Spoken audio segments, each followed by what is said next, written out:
ഇവിടുത്തെ nursing hospital എന്ന് പറയുന്നത് മൊത്തം മീഡിയം ഓഫ് ഇൻസ്ട്രക്ഷൻ ജർമ്മനിലാണ്. അപ്പം സുഖിസ് അവിടെ ഇംഗ്ലീഷിന് ഒരു പ്രാധാന്യം അതുകൊണ്ട് ഈ ഹോസ്പിറ്റലിൽ വരുന്നില്ല. ഫോറിനേഴ്സ് ആണെന്ന് ഓർത്ത് നമുക്ക് അവിടെ ഒരു കൺസിഡറേഷൻ കിട്ടുന്നില്ല. അപ്പോൾ തുടക്കത്തിൽ നമ്മൾ പേടിച്ച് ഇംഗ്ലീഷ് കയറ്റി പറഞ്ഞെങ്കിൽ പോലും ഇപ്പം ഒരു ഏറ്റവും ബേസിക് സെൻസ് ആണ് ഇപ്പോൾ നമ്മൾ കോൺവെർസേഷൻ ഇനിഷ്യേറ്റ് ചെയ്ത് തുടങ്ങിയായിരുന്നു. അപ്പോൾ അത് വെച്ച് നോക്കുമ്പോൾ ഇവിടെ എനിക്ക് അതുകൊണ്ട് ഒരു കോൺവെർസേഷൻ സ്റ്റാർട്ട് ചെയ്യാൻ ബുദ്ധിമുട്ടുണ്ടായിരുന്നില്ല. നമ്മൾ ലാംഗ്വേജ് ഇല്ലാതെ ചുമ്മാ എങ്ങനെയെങ്കിലും ഒക്കെ ബീറ്റ് പാസ്സായിട്ട് ഇവിടെ വന്നിട്ട് നമുക്ക് മാനേജ് ചെയ്യാൻ പറ്റത്തില്ല.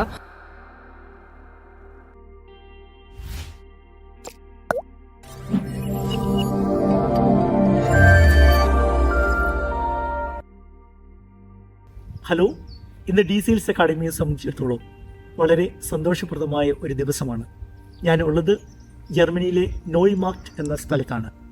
ഏകദേശം 4 വർഷങ്ങൾക്ക് മുമ്പ് ഡി സെയിൽസ് അക്കാഡമിയിൽ German A1, A2, B1, B2 level പാസ്സായ ശേഷം ഇവിടെ നോയ്മാർക്റ്റ് അക്കാഡമിയിൽ വന്ന് നേഴ്സിംഗ് ഹൗസ് ബിൽഡിംഗ് പഠിക്കുകയും ആ നേഴ്സിംഗ് ഹൗസ് ബിൽഡിംഗ് വളരെ സക്സസ്ഫുള്ളായിട്ട് കംപ്ലീറ്റ് ചെയ്ത ഞങ്ങളുടെ 3 വിദ്യാർത്ഥിനികൾക്കൊപ്പമാണ് ഇവിടെ ഉള്ളത്. ബിനീറ്റ ജോസഫ്, സോണ ജോബി, അതുപോലെ തന്നെ റിയാമോൾ റോയ്. ഇവർ ഫേസ് ചെയ്ത ചലഞ്ചസ് എന്തൊക്കെയാണ്, ഇവരെങ്ങനെയാണ് ആ ചലഞ്ചസ് ഓവർകം ചെയ്തത്?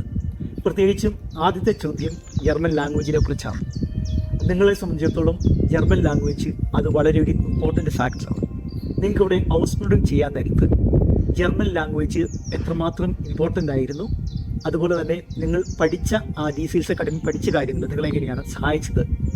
German language first of all ഇവിടുത്തെ നഴ്സിംഗ് ഹോസ്പിറ്റൽ എന്ന് പറയുന്നത് മൊത്തം മീഡിയം ഓഫ് ഇൻസ്ട്രക്ഷൻ ജർമ്മനിലാണ്. അപ്പം സുഖിസ് അവിടെ ഇംഗ്ലീഷിന് ഒരു പ്രാധാന്യം അതുകൊണ്ട് ഈ ഹോസ്പിറ്റലിൽ വരുന്നില്ല. ക്ലാസ്സസ് എല്ലാം നടക്കുന്നത് ജർമ്മനിലാണ്. നമ്മൾ ഔസ്ലേൻഡേഴ്സ് അല്ലെങ്കിൽ ഫോറിനേഴ്സ് ആണെന്ന് ഓർത്ത് നമുക്ക് അവിടെ ഒരു കൺസിഡറേഷൻ കിട്ടുന്നില്ല. ചിലപ്പോൾ ടീച്ചേഴ്സ് നമുക്ക് വേണ്ടി അവരുടെ സ്പീഡ് ചിലപ്പോൾ ഒന്ന് കുറച്ചെന്നിരിക്കും, അല്ലാതെ ക്ലാസ്സസ് നമുക്ക് വേണ്ടി ട്രാൻസ്ലേറ്റ് ചെയ്യാനോ ഒന്നും അവർ അതിനു വേണ്ടി തയ്യാറല്ല. അപ്പം നമുക്ക് അതുകൊണ്ട് തന്നെ ഫസ്റ്റ് ഓഫ് ഓൾ ജർമ്മൻ ഇവിടെ ഭയങ്കര ഇമ്പോർട്ടൻ്റ് ആണ്.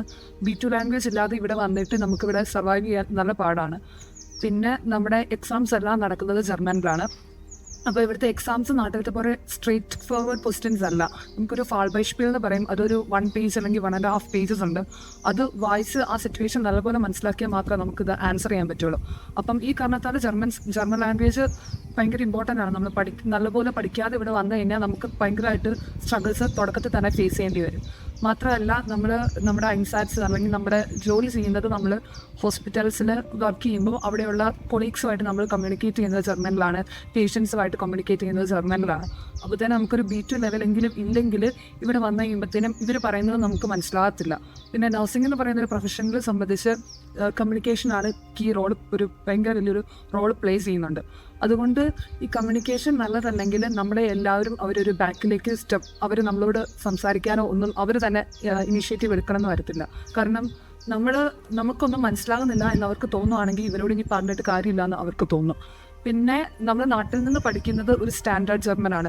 ലൈക്ക് റിട്ടൺ ലാംഗ്വേജിൽ എങ്ങനെയാണോ പഠിക്കുന്നത് ആ ജർമ്മനാണ് നമ്മൾ നാട്ടിൽ നിന്ന് പഠിക്കുന്നത്. ഞങ്ങളെ സംബന്ധിച്ചിടത്തോളം ആ സ്റ്റാൻഡേർഡ് ജർമ്മൻ ഒരുപാട് യൂസ്ഫുൾ ആയിരുന്നു, കാരണം എക്സാംസിനും എല്ലാത്തിനും. ബട്ട് ഇവിടെ കമ്മ്യൂണിക്കേഷനിൽ നമുക്ക് ഡയലക്റ്റ് കുറച്ച് മനസ്സിലാവേണ്ടത് ഭയങ്കര ആവശ്യമാണ്.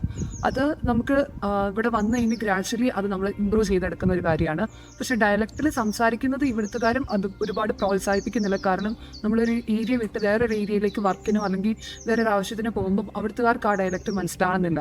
ഡയലക്റ്റ് എന്ന് ഉദ്ദേശിക്കുന്നത് നമ്മൾ ഈ കോട്ടയത്ത് സംസാരിക്കുന്ന രീതിയിലല്ല തൃശ്ശൂർ സംസാരിക്കുന്നത് ആ ഒരു ലാംഗ്വേജിനെ ആണ് ഡയലക്റ്റ് എന്ന് പറയുന്നത്. അപ്പം ഡയലക്റ്റിന് കുറച്ച് ഇഷ്യൂസ് ഞങ്ങൾ ഫേസ് ചെയ്തിരുന്നു. അല്ലാതെ ഒരുപാട് ലാംഗ്വേജ് B2 വരെ പഠിച്ചതുകൊണ്ട് ഞങ്ങൾക്ക് ഇവിടെ വന്നു കഴിഞ്ഞപ്പം ഒരുപാട് സ്ട്രഗിൾസ് ഉണ്ടായിരുന്നില്ല. പിന്നെ ഡയലക്റ്റ് ഗ്രാജ്വലി ഈ 3 ഇയേഴ്സ് കൊണ്ട് ഞങ്ങളിപ്പം അവർ പറയുന്നത് ഞങ്ങൾക്ക് നന്നായിട്ട് മനസ്സിലാവുന്നുണ്ട്. സോണ ജർമ്മനിയിൽ എത്തിയപ്പോൾ ഇവിടെ ലാംഗ്വേജ് ആയിട്ട് ഫേസ് ചെയ്ത ഏറ്റവും വലിയ ബുദ്ധിമുട്ട് എന്താണ്? കാരണം അതായത് പേഷ്യൻസൊക്കെ ആയിട്ട് സംസാരിച്ചപ്പോൾ അവർ പറയുന്ന കാര്യങ്ങൾ മനസ്സിലാക്കാനായിട്ട് സാധിച്ചു. അതുപോലെ തന്നെ ക്ലാസ് റൂമിൽ ചെന്നപ്പോൾ ടീച്ചേഴ്സ് പറയുന്ന കാര്യങ്ങൾ മനസ്സിലാക്കാനായിട്ട് സാധിച്ചു. അപ്പം ലാംഗ്വേജ് റിലേറ്റഡ് ആയിട്ട് സോണ ഫേസ് ചെയ്ത് ഏറ്റവും വലിയ ചലഞ്ചസ് എന്തൊക്കെയാണ്? ലാംഗ്വേജ് ബന്ധപ്പെട്ട ആദ്യമായിട്ട് ജർമ്മനിക്ക് വരുമ്പം എല്ലാ കുട്ടികൾക്കും തന്നെ ബുദ്ധിമുട്ടുകളുണ്ടാവും. കാരണം ഇവിടെയുള്ള മുഖ്യ ആൾക്കാർ സംസാരിക്കുന്ന ഡയലക്റ്റാണ്. ഞങ്ങളുടെ സ്കൂളിൽ ടീച്ചേഴ്സ് ഞങ്ങളോട് ഭയങ്കര ഞങ്ങളെ കുറേ അധികം ഹക്റ്റം ചെയ്യുന്നുണ്ട്, ഞങ്ങളോട് കുറേ അധികം കൺസിഡർ ചെയ്യുന്നുണ്ട്. അതുകൊണ്ട് അവർ കൂടുതൽ സമയം ജർമ്മൻ സംസാരിക്കാൻ ശ്രമിക്കും, ഡയലക്റ്റ് സംസാരിക്കാറില്ല എന്ന് തന്നെ വേണം പറയാൻ വേണ്ടിയിട്ട്. പിന്നെ ഞാൻ ഹോസ്പിറ്റലിൽ പോയപ്പോൾ ഹോസ്പിറ്റലിൻ്റെ ഫസ്റ്റ് പ്ലേസ്മെൻറ്റ് സമയത്ത് എനിക്ക് വളരെ വളരെ ബുദ്ധിമുട്ട് അനുഭവിക്കേണ്ടി വന്നു. കാരണം പല പേഷ്യൻസും പറയുന്നത് എനിക്ക് മനസ്സിലാവുന്നുണ്ടായിരുന്നില്ല. പിന്നെ ഒരു വളരെ ഒരു പ്രത്യേകത ഇൻസിഡൻറ്റ് എന്ന് പറയുന്നത്, എൻ്റെ ഒരു പേഷ്യൻറ്റ് വർത്തമാനം പറഞ്ഞു എന്നോട് എന്തോ കാര്യം ചോദിച്ചു. അതെനിക്ക് ഒട്ടും തന്നെ മനസ്സിലായിട്ടുണ്ടായിരുന്നു. എൻ്റെ കൊളീഗിനോട് ചോദിച്ചു ഒന്ന് ഹെൽപ്പ് ചെയ്യാവോ എന്ന്. പക്ഷെ അവർക്കും മനസ്സിലാവുന്നുണ്ടായിരുന്നു എന്താ പറയണേന്ന്. കാരണം ഇവിടുത്തെ മിക്ക പ്രായമായ ആൾക്കാർ സംസാരിക്കുന്ന ഡയലക്റ്റാണ്. നമുക്കതിനെക്കുറിച്ച് ഒരു നല്ലൊരു ഗ്രാഹ്യം ഇല്ല എന്നുണ്ടെങ്കിൽ നമുക്ക് അവരോട് വർത്തമാനം പറയാൻ ഭയങ്കര ബുദ്ധിമുട്ടായിരിക്കും. എനിക്ക് ആദ്യം ഭയങ്കര ബുദ്ധിമുട്ടായിരുന്നു. പിന്നെ ഞാൻ ഇവർ പറയുന്നത് നന്നായിട്ട് കോൺസിഡർ ചെയ്തു. എന്താണ് ഇവർ പറയുന്നത്, ഒരു വാക്കുകൾ ശ്രദ്ധിക്കാൻ തുടങ്ങി. അങ്ങനെ എനിക്ക് കുഴപ്പമില്ലാണ്ടായി. സെക്കൻഡ് പ്ലേസ്മെൻ്റ് ഒക്കെ ആയപ്പോഴത്തേക്കും എനിക്ക് കുറേയധികം മനസ്സിലായി. തേർഡ് ആയപ്പോഴത്തേക്കും നന്നായിട്ട് മനസ്സിലായി. ഇപ്പോൾ കുഴപ്പമില്ല, ഡയറക്റ്റ് നന്നായിട്ട് മനസ്സിലാക്കാൻ പറ്റുന്നുണ്ട്. പറയാൻ പറ്റുന്നില്ല, പക്ഷെ മനസ്സിലാക്കാൻ പറ്റുന്നുണ്ട്. റിയ, അത് നിങ്ങൾ 3 പേരും DCS അക്കാഡമി പഠിച്ചതാണ്. അപ്പം റിയയോട് എനിക്ക് ചോദിക്കാനുള്ളത്, DCS അക്കാഡമിയിൽ പഠിച്ച രീതികൾ എങ്ങനെയാണ് ഇവിടെ വന്നപ്പോൾ ലാംഗ്വേജ് ഇംപ്രൂവൈസ് ചെയ്യാനായിട്ട് സഹായിച്ചത്? DCS ഞാൻ ഹോസ്റ്റലറായിരുന്നു. അതുകൊണ്ട് തന്നെ A1 A2 കഴിഞ്ഞപ്പോൾ തന്നെ നമുക്കൊരു റൂൾ വന്നിട്ടുണ്ടായിരുന്നു, പയ്യെ ബേസിക്സ് ആണെങ്കിൽ പോലും സെൻറ്റൻസ് ഫോർമുലേറ്റ് ചെയ്ത് കൊളീഗ്സ് ആയിട്ട് സംസാരിക്കണം എന്നുള്ളത്. അപ്പോൾ തുടക്കത്തിൽ നമ്മൾ പേടിച്ച് ഇംഗ്ലീഷ് കയറ്റി പറഞ്ഞെങ്കിൽ പോലും ഇപ്പം ഒരു ഏറ്റവും ബേസിക് സെൻസ് ആണെങ്കിൽ പോലും നമ്മൾ കോൺവെർസേഷൻ ഇനിഷ്യേറ്റ് ചെയ്ത് തുടങ്ങിയായിരുന്നു. അപ്പോൾ അത് വെച്ച് നോക്കുമ്പോൾ ഇവിടെ എനിക്ക് അതുകൊണ്ട് ഒരു കോൺവെർസേഷൻ സ്റ്റാർട്ട് ചെയ്യാൻ ബുദ്ധിമുട്ടുണ്ടായിരുന്നില്ല. പക്ക ജർമ്മൻ അല്ലെങ്കിൽ പോലും, അല്ലെങ്കിൽ ഇവരുടെ ലെവലുള്ള ജർമ്മൻ അല്ലെങ്കിൽ പോലും ബേസിക് വേർഡ്സ് വെച്ചിട്ട് എനിക്കൊരു കോൺവെർസേഷൻ സ്റ്റാർട്ട് ചെയ്യാൻ പറ്റുന്നുണ്ടായിരുന്നു. സോ ദാറ്റ് അവർക്ക് എൻ്റെ അടുത്ത് വർത്താനം പറഞ്ഞൊരു ബുദ്ധിമുട്ട് വരാത്ത രീതിയിൽ. അപ്പൊ അതുകൊണ്ട് നാട്ടില് അല്ലെങ്കിൽ DCS ഹോസ്റ്റലിൽ ഞാൻ ജർമ്മൻ കോൺവെർസേഷൻസ് നടത്തി തുടങ്ങിയത് കൊണ്ട് അതെനിക്ക് വളരെ നല്ലൊരു അഡ്വാൻറ്റേജ് ഉണ്ടായിട്ടുണ്ട്. ബിനീറ്റിയെ സംബന്ധിച്ചിടത്തോളം ഈ ജർമ്മൻ ലാംഗ്വേജ് പഠിച്ചുകൊണ്ടിരുന്നപ്പോൾ ചെയ്ത പല എക്സസൈസുകളും സഹായിച്ചിട്ടുണ്ടായിരിക്കും. ചിലപ്പോൾ ഇങ്ങനെ ജർമ്മൻ ന്യൂസ് കേൾക്കുന്നത്, പോഡ്കാസ്റ്റ് കേൾക്കുന്നത്, എന്തൊക്കെ കാര്യങ്ങളാണ് ചെയ്ത കാര്യങ്ങൾ എന്തൊക്കെയാണ് ബിനീറ്റിയെ സഹായിച്ചത്? എന്നെ മെയിനായിട്ട് ഹെൽപ്പ് ചെയ്ത് എൻ്റെ ക്യോറിൻ്റെ ലിസണിങ് സ്കിൽസ് ഇമ്പ്രൂവ് ചെയ്തത് ഞാൻ 8 തൊട്ട് ഒരു ½ ആൻ അവർ എൻ്റെ ന്യൂസ് കേൾക്കുമായിരുന്നു. അത് ഹെഡ്സെറ്റ് വെച്ചിട്ടായിരുന്നു ഞാൻ അത് ഓഡിയോ പ്ലേ ചെയ്തിട്ടൊക്കെ ഇട്ടുകൊണ്ടിരുന്നത്. അപ്പം ലൈക്ക് ഹെഡ്സെറ്റ് വെക്കുമ്പോൾ തന്നെ നമുക്ക് ആ ഒരു ഓഡിയോ മാത്രമാണ് കേൾക്കാനുള്ളത്. നമ്മുടെ കോൺസെൻട്രേഷൻ അതിൽ തന്നെ ഇരിക്കും. ബട്ട് നമ്മൾ ഇവിടെ നിൽക്കുമ്പോഴാണെങ്കിലും നമ്മുടെ ഹ്യോറിൻ്റെ എക്സാമിനേഷൻ വരുന്നത് അതൊരു സ്പീക്കറിലൂടെയാണ് നമ്മൾ കേൾക്കുന്നത്. അപ്പോൾ അത് ഗ്രാജുവലി എനിക്ക് ഏറ്റവും ഒന്നും മനസ്സിലാവുന്നുണ്ടായിരുന്നില്ല. ബട്ട് ഒരു B1+ ആ ടൈം ആയപ്പോഴത്തേനും എനിക്ക് അത്യാവശ്യം വേർഡ്സിൻ്റെ മീനിങ് അറിയില്ലെങ്കിലും ഈ കാര്യങ്ങൾ എന്താണ് അവർ പറയുന്നതിൻ്റെ ഒരു സമ്മറി എനിക്ക് മനസ്സിലായി തുടങ്ങി. അതെന്നെ ഭയങ്കരമായിട്ട് ഹ്യോറിന് ഇമ്പ്രൂവ് ചെയ്യാൻ വേണ്ടി ഹെൽപ്പ് ചെയ്തിരുന്നു. പിന്നെ റൈറ്റിങ്സിന് DCSൽ പഠിപ്പിച്ച ടീച്ചേഴ്സ് എല്ലാ ആഴ്ചയും 2-3 ഓഫ് കാപ്പി തരുമായിരുന്നു. എഴുതിയിട്ട് സബ്മിറ്റ് ചെയ്ത് കഴിഞ്ഞാൽ അവരത് കട്ട് ചെയ്ത് തരുമായിരുന്നു.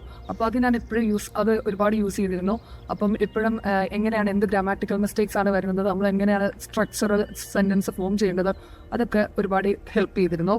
പിന്നെ ലേസൺ ജർമ്മനിൽ കാണുന്ന പല കാര്യങ്ങളും ഞാൻ വായിക്കാൻ തുടങ്ങി. അങ്ങനെ എൻ്റെ ലേസൺ ഇമ്പ്രൂവ് ആയി. പിന്നെ ഞാൻ കൂടുതലും ഓൺലൈനായിരുന്നു പഠിച്ചിരുന്നത്. ബട്ട് B2 എത്തിക്കഴിഞ്ഞപ്പോൾ ഓഫ്ലൈൻ ആയിട്ട് പഠിച്ച സമയത്ത് എൻ്റെ കൂടെയുള്ള സ്റ്റുഡൻസിൻ്റെ കൂടെയൊക്കെ ജർമ്മൻ സംസാരിക്കാൻ തുടങ്ങിയപ്പം എനിക്കുണ്ടായിരുന്ന ആ ഒരു ഫിയർ ഇല്ലാതായി. പിന്നെ B2 സ്പീക്കിംഗ് ഇമ്പ്രൂവ് ചെയ്യാൻ വേണ്ടിയിട്ട് ഞാൻ എൻ്റെ കൂടെ പഠിച്ചിരുന്ന 1-2 ഫ്രണ്ട്സിനെ ഇടയ്ക്ക് ചില ദിവസങ്ങളിൽ വിളിക്കുമായിരുന്നു. അപ്പോൾ അവരുമായിട്ട് ഈ സ്പ്രഹൻ്റെ പേയ്മെൻറ്റ്സ് ഞങ്ങൾ യൂബൻ ചെയ്യുമായിരുന്നു. പിന്നെ അല്ലാതെ സാധാ കോൺവെർസേഷൻസും. അപ്പോൾ ഇതിലെ ഗ്രാമറൊന്നും ഒരുപാട് ആക്ഷൻ ചെയ്തില്ലെങ്കിലും ഒരു പേടിയില്ലാതായി തുടങ്ങി. അതെന്നെ ഭയങ്കരമായിട്ട്, ഈ കാര്യങ്ങൾ എന്നെ ഭയങ്കരമായിട്ട് എൻ്റെ ജർമ്മൻ ലാംഗ്വേജ് ഇമ്പ്രൂവ് ചെയ്യാൻ ഹെൽപ്പ് ചെയ്തിരുന്നു. ഇന്ന് പലർക്കും ഒരു ചിന്താഗതിയുണ്ട്, എങ്ങനെയെങ്കിലും B2 പാസ്സായി കഴിഞ്ഞാൽ ജർമ്മനിക്ക് വന്നു കഴിഞ്ഞാൽ എങ്ങനെയെങ്കിലുമൊക്കെ മാനേജ് ചെയ്യാമെന്നുള്ളത്. അപ്പം നിങ്ങൾക്ക് തോന്നുന്നുണ്ടോ ഒരു ലാംഗ്വേജിനോടൊരു എബിലിറ്റി ഇല്ലാതെ, അല്ലെങ്കിൽ നമുക്കൊരു ലാംഗ്വേജ് നല്ലപോലെ സംസാരിക്കാൻ പറ്റാതെ എങ്ങനെയെങ്കിലും വന്ന് ഒരു സർട്ടിഫിക്കറ്റ് കൊണ്ട് നമുക്ക് ജർമ്മനിയിൽ ഒരു ഹോസ്പിറ്റൽ നന്നായിട്ട് ചെയ്യാൻ പറ്റുമെന്ന് നിങ്ങൾക്ക് തോന്നുന്നുണ്ടോ? എൻ്റെ ഒരു പെർസ്പെക്റ്റീവ് എന്ന് പറയുകയാണെങ്കിൽ ഒരിക്കലും ഇല്ല. കാരണം ഞാൻ B2 പാസ്സായിട്ട് വന്നതാണ്. എൻ്റെ ഈ B2 സർട്ടിഫിക്കറ്റ് എനിക്ക് യൂസ്ഫുൾ ആകുന്നത് ആകെപ്പാടെ എൻ്റെ പേപ്പർ വർക്ക്സ്, എൻ്റെ വിസ റിന്യൂ ചെയ്യാൻ, അല്ലെങ്കിൽ ഷുളയിൽ ഒരു കമ്പൽസറി ആയിട്ട് വേണ്ട ഒരു ഡോക്യുമെൻ്റ് ആയിട്ടാണ് എൻ്റെ B2 സർട്ടിഫിക്കറ്റ് എനിക്ക് യൂസ്ഫുൾ ആകുന്നത്. ബട്ട് നമുക്ക് വേണ്ടത് ലാംഗ്വേജ് ആണ്.